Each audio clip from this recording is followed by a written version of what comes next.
Apa hukumnya mencukur jenggot? Saya jelaskan dalam 2 pendapat berikut menurut 4 madhab disertai dengan dalilnya. Dan bukan hanya itu, kita akan tahu pendapat yang lebih kuat. Saya ambil dari kitab ini yang diwakafkan oleh teman-teman jilid 35 halaman 224. Pertama, mayoritas ulama dari 4 madhab, Hanafi, Maliki, Hambali, dan sebagian Syafi'iyah, semua menyatakan haram. Dalilnya apa? Hadis sahih yang terkenal, khaliful musyrikin firul liha. Selisilah orang-orang musyrik dan wafiru perbanyak atau biarkan. Ini hadis yang sahih, ditambah lagi ada ijma' yang dinukil oleh Ibnu Hazm. Wafat tahun 456 Hijriyah. Termasuk juga dinukil oleh Al-Ala'i Al-Hanafi. Wafat tahun 1132 Hijriyah. Sepakat bahwa para ulama semuanya mengharamkan cukur jenggot. Loh, ini sepakat tapi kok ada pendapat kedua? Nah, kita bahas. Pendapat yang kedua mengatakan makruh, tidak sampai haram. Ini pendapat sebagian Syafi'iyah, khususnya generasi terakhir, al-mutaakhirin. Tetapi ini pun dikritik oleh internal. Mereka sebagian Syafi'iyah yang lain menganggapnya haram. Kenapa? Karena Imam Asy-Syafi'i sendiri di dalam kitabnya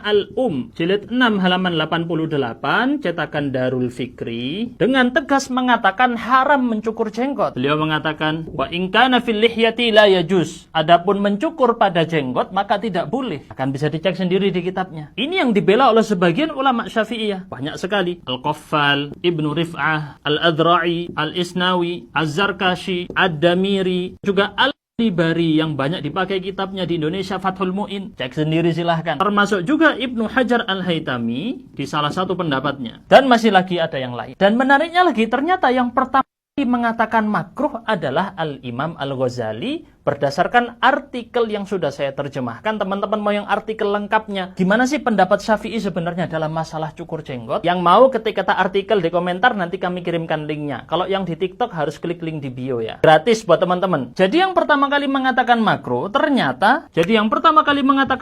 adalah Al-Ghazali. Itu pun masih ada penafsirannya lagi. Kemudian dipahami oleh ulama-ulama yang datang setelahnya, sehingga ada yang mengikutinya. Sedangkan Ghazali dengan Ibnu Hazm ini lebih tua Ibnu Hazm. Ijma' sudah dinukil di masa Ibnu Hazm. Beliau wafat sebelum wafatnya Al-Ghazali. Apalagi Imam Syafi'i tegas mengharamkan mencukur jenggot. Dan dalil-dalilnya banyak teman-teman, bukan cuma ini. Masih banyak lagi hadis yang lain. Jadi jangan lagi mengatakan jenggotan itu Wahabi. Karena yang jenggotan ini 4 madhab. Semoga jelas buat konten ini. Dan kalau ada pertanyaan lain, tuliskan di kolom komentar. Semoga bermanfaat konten ini. Dan kalau ada pertanyaan, bebas tuliskan di komentar. Siapa tahu kita jadikan video seperti ini. Kalau mau dukung kami buat konten seperti ini, bisa wakaf tanah dan bangunan untuk pesantren yang kami bangun. Sehingga santri-santri nggak perlu lagi bayar uang gedung. Memudahkan para penuntut ilmu.